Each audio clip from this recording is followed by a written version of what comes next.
আমাদের বাঙালিদের তো 12 মাসে 13 পার্বণ।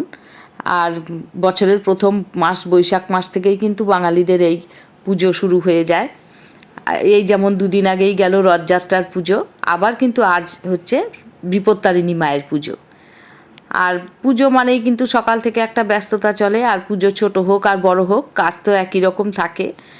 আজ আমার বাড়িতেও বিপত্তারিণী মায়ের পুজো, যদিও খুব ছোট্ট পুজো, তবুও আমি আমার মায়ের পুজো কিভাবে করেছি সেটাই শেয়ার করতে তোমাদের সঙ্গে চলে এলাম।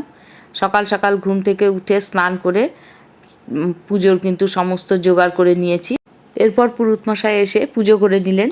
পুরুতমশাইয়ের পুজো শেষ হয়ে যাওয়ার পর এরপর অঞ্জলি দিলাম। অঞ্জলি দেওয়া হয়ে যাওয়ার পর পুরুতমশাই পাঁচালি পড়লেন, পাঁচালি শুনলাম।